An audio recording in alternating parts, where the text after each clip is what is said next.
The starship came out of space drive for the last time and made its final landing on a scrubby little planet that circled a small and lonely sun. It came to ground gently, with the cushion of a retarder field on the side of the world where it was night. In the room that would have been known as the bridge on ships of other days, instrument lights glowed softly on Captain Renner's cropped white hair and upon the planes of his lean, strong face. Competent fingers touched the controls here and there, seeking a response that he knew would not come. He had known this for long enough so that there was no longer any emotional impact in it for him. He shut off the control panel and stood up. "Well, gentlemen," he said, "that's it. The fuel pack's gone." Beeson, the botanist, a rotund little man with a red, unsmiling face, squirmed in his chair. "The engineers on Earth told us it would last a lifetime," he pointed out. "If we were just back on Earth," Thorne, the ship's doctor, said dryly, "we could tell them that it doesn't. They could start calculating again." "But what does it mean?" David asked. He was the youngest member of the crew, signed on as linguist and librarian to the ship. "Just that we're stuck here, wherever that is, for good," Farrow said bitterly. "You won't have to run engines any more," Dr. Thorne commented, knowing that remark would irritate Farrow. Farrow glared at him. His narrow cheekbones and shallow eyes were shadowed by the control room lights. He was good with the engines, which were his special charge, but beyond that he was limited in both sympathy and imagination. Captain Renner looked from face to face. "We were lucky to set down safely," he said to them all. "We might have been caught too far out for a landing. It is night now, and I am going to get some rest. Tomorrow we will see what kind of world this is." He left the control room and went down the corridor towards his quarters. The others watched him go. None of them made a move to leave their seats. "What about the fuel pack?" David asked. "Just what he said," Farrow answered him. "It's exhausted. Done for. We can run auxiliary equipment for a long time to come, but no more star drive." "So we just stay here until we're rescued," David said. "A fine chance for that." Farrow's voice grew bitter again. "Our captain has landed us out here on the rim of the galaxy, where there won't be another ship for 100 years. "I don't understand the man," Beeson said suddenly, looking around him belligerently. "What are we doing out here anyway?" "Extended exploration," said Thorne. "It's a form of being put out to pasture. Renner's too old for the service, but he's still a strong and competent man. So they give him a ship and a vague assignment, and let him do just about what he wants. There you have it." He took a cigar from his pocket and looked at it fondly. "While they last, gentlemen," he said, holding it up. He snipped the end and lit it carefully. His own hair had grown gray in the service, and, in a way, the reason for his assignment to the ship was the same as Renner's. "I think," he said slowly, "that Captain Renner is looking for something." "But for what?" Beeson demanded. "He's taken us to every out-of-the-way, backward planet on the rim, and what happens? We land, we find the natives, we're kind to them, we teach them something, and leave them a few supplies, and then Renner loses interest and we go on." "Perhaps it is for something in himself," David offered. "Perhaps he will find it here," Thorne murmured. "I'm going to bed." He got up from his seat. David stood up and went over to one of the observation ports. He ran back the radiation screen. The sky outside was very black and filled with alien stars. He could see absolutely nothing of the landscape about them because of the dark. It was a poor little planet. It hadn't even a moon. In the morning they opened up the ship and let down the landing ramps. It was a very old world that they set foot upon. Whatever mountains or hills it had ever had long ago been leveled by erosion so that now there was only a vague undulating plain studded with smooth and rounded boulders. The soil underfoot was packed and barren, and there was no vegetation as far as they could see. But the climate seemed mild and pleasant, the air warm and dry, with a soft breeze blowing. It was probable that the breeze would always be with them. There were no mountains to interfere with its passage or alter its gentle play. Off to one side a little stream ran crystal clear over rocks and gravel. Dr. Thorne got a sample bottle from the ship and went over to it. He touched his fingers to the water and then touched them to his lips. Then he filled the sample bottle from the stream and came back with it. "I'll run an analysis of it and let you know as soon as I can." He took the bottle with him into the ship. Beeson stood kicking at the ground with the toe of his boot. His head was lowered. "What do you think of it?" Renner asked. Beeson shrugged. He knelt down and felt the earth with his hands. Then he got out a heavy-bladed knife and hacked at it until he had pried out a few hard pieces. He stood up again with these in his hands. He tried to crumble them, but they would not crumble. They would only break into bits like sun-dried brick. "It's hard to tell," he said. "There seems to be absolutely no organic material here. I would say that nothing has grown here for a long, long time. Why, I don't know. The lab will tell us something." Renner nodded. For the rest of the day they went their separate ways, Renner to his cabin to make the entries that were needed when a flight was ended, even though that ending was not intentional. Beeson to prowling along the edge of the stream and pecking at the soil with a geologist's pick. And Pharaoh to his narrow little world of engines where he worked at getting ready the traction machines and other equipment that would be needed. David set out on a tour of exploration towards the furthermost nests of boulders. It was there that he found the first signs of vegetation.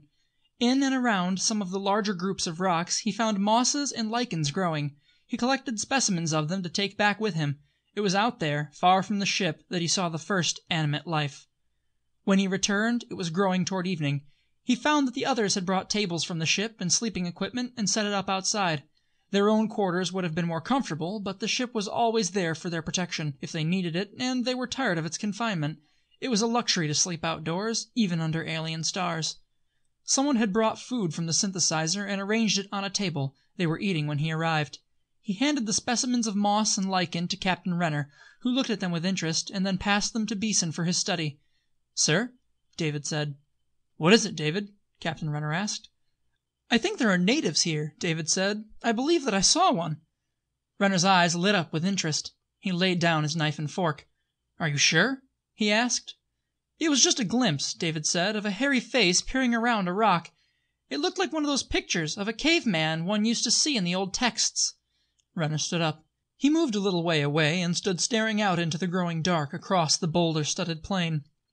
"On a barren planet like this," he said, "they must lack so many things."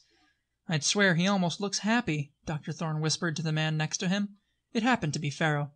"Why shouldn't he be?" Pharaoh growled, his mouth full of food.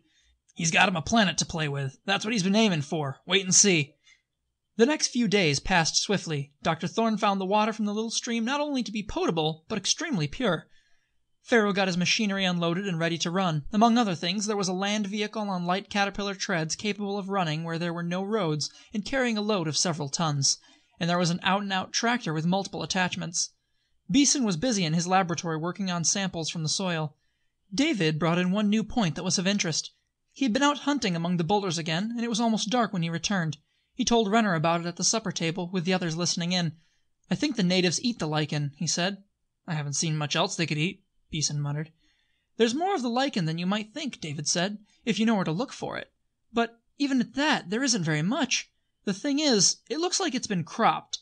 It's never touched if the plants are small or half-grown or very nearly ready. But just as soon as a patch is fully mature, it's stripped bare, and there never seems to be any of it dropped or left behind or wasted." "If that's all they have to live on," Thorne said, "they have it pretty thin." The natives began to be seen nearer to the camp. At first there were just glimpses of them, a hairy face or head seen at the edge of a rock, or the sight of a stocky figure dashing from boulder to boulder. As they grew braver, they came out more into the open. They kept their distance and would disappear into the rocks if anyone made a move toward them, but if no attention was paid them, they moved about freely. In particular, they would come, each evening, to stand in a ragged line near one of the nests of boulders. From there they would watch the crewmen eat. There were never more than 12 or 15 of them. A bandy-legged lot with thick heavy torsos and hairy heads. It was on one of these occasions that Dr. Thorne happened to look up. "Oh, oh!" he said. "Here it comes!" Renner turned his head and rose to his feet. The other men rose with him. 3 of the natives were coming toward the camp. They came along at a swinging trot, a sense of desperation and dedicated purpose in their manner. One ran slightly ahead. The other 2 followed behind him, shoulder to shoulder. Pharaoh reached for a ray gun in a pile of equipment near him and raised it. "No weapons," Captain Renner ordered sharply. Pharaoh lowered his arm, but kept the gun in his hand. The natives drew near enough for their faces to be seen. The leader was casting frightened glances from side to side and ahead of him as he came. The other 2 stared straight ahead, their faces rigid, their eyes blank with fear. They came straight to the table. They reached out suddenly and caught up all the food that they could carry in their hands, and turned and fled with it in terror into the night. Somebody sighed in relief. "Poor devils," Renner said. "They're hungry." There was a conference the following morning around one of the tables. "We've been here long enough to settle in," Renner said. "It's time we started in to do something for this planet." He looked towards Beeson. "How far have you gotten?" he asked. Beeson was, as usual, brisk and direct. "I can give you the essentials," he said. "I can't tell you the whole story. I don't know it. To be brief, the soil is highly nitrogen deficient and completely lacking in humus. In a way, the 2 points tie in together." He looked about him sharply, and then went on. "The nitrates are easily leached from the soil. Without the bacteria that grow around certain roots to fix nitrogen and form new nitrates, the soil was soon depleted. As to the complete lack of organic material, I can hazard only a guess. Time, of course, but back of that, probably the usual history of an overpopulation and depleted soil. At the end, perhaps they ate everything, leaves, stems and roots, and returned nothing to the earth." "The nitrates are replaceable?" Renner asked. Beeson nodded. "The nitrates will have formed deposits," he said, "probably near ancient lakes or shallow seas. It shouldn't be too hard to find some." Renner turned to Farrow. "How about your department?" he asked. "I take it we're thinking of farming," Farrow said. "I've got equipment that will break up the soil for you, and I can throw a dam across the stream for water." "There are seeds in the ship," Renner said, his eyes lighting with enthusiasm. "We'll start this planet all over again." "There's still one thing," Beeson reminded him dryly. "Humus. Leaves, roots, organic material. Something to loosen up the soil, aerate it. Nothing will grow in a brick." Renner stood up. He took a few slow paces and then stood looking out at the groups of boulders studding the ancient plain. "I see," he said, "and there's only one place to get it. We'll have to use the lichens and the mosses." "There'll be trouble with the natives if you do," Thorne said. Renner looked at him. He frowned thoughtfully. "You'll be taking their only food," the doctor pointed out. "We can feed them from the synthesizer," Renner answered. "We know that they'll eat it." "Why bother?" Farrow asked, sourly. Renner turned on him. "Will the synthesizer handle it?" he asked. "I guess so," Farrow grumbled. "For a while, at least. But I don't see what good the natives are to us." "If we take their food," Renner said, "we're going to feed them. At least until such a time as the crops come in and they're able to feed themselves." "Are you building this planet for us, or for them?" Farrow demanded. Renner turned away. They put out canisters of food for the natives that night. In the morning it was gone. Each evening someone left food for them near their favorite nest of rocks. The natives took it in the dark, unseen. Gradually, Captain Renner himself took over the feeding. He seemed to derive a personal satisfaction from it. Gradually, too, the natives began coming out into the open to receive it. Before long, they were waiting for him every evening as he brought them food. The gathering of the lichen began. They picked it by hand, working singly or in pairs, searching out the rocks and hidden places where it grew. From time to time they would catch glimpses of the natives watching them from a distance. They were careful not to get close. On one of these occasions Captain Renner and David were working together.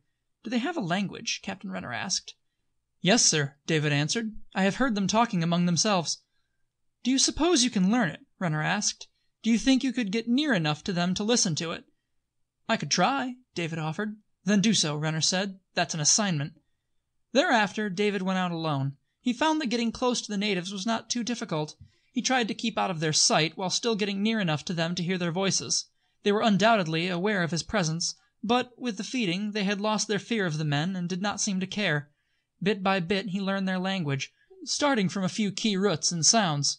It was a job for which he had been trained. Time passed rapidly, and the work went on. Captain Renner let his beard grow. It came out white and thick, and he did not bother to trim it. The others, too, became more careless in their dress, each man following his own particular whim. There was no longer need for a taut ship. Farrow threw a dam across the little stream, and, while the water grew behind it, went on to breaking up the soil with his machines. Beeson searched for nitrate, and found it. He brought a load of it back, and this, together with the moss and lichen, was chopped into the soil. In the end, it was the lichen that was the limiting factor. There was only so much of it, so the size of the plot that they could prepare was small. "But it's a start," Renner said. "That's all we can hope for this first year. This crop will furnish more material to be chopped back into the soil. Year by year it will grow until the inhabitants here will have a new world to live in." "What do you expect to get out of it?" Farrow asked bitingly. Renner's eyes glowed with an inner light. Renner's beard grew with the passing months until it became a luxuriant thing. He let his hair go untrimmed too, so that, with his tall, spare figure, he took on a patriarchal look. And, with the passing months, there came that time which was to be spring for this planet. The first green blades of the new planting showed above the ground. The natives noticed it with awe and kept a respectful distance. That evening, when it was time for the natives' feeding, the men gathered about. Little by little the feeding had become a ritual, and they would often go out to watch it. It was always the same. Renner would step forward away from the others a little way, the load of food in his hands. The natives would come to stand before him in their ragged line, their leader a trifle to the front. There they would bow and begin a chant that had become part of the ritual with the passing time.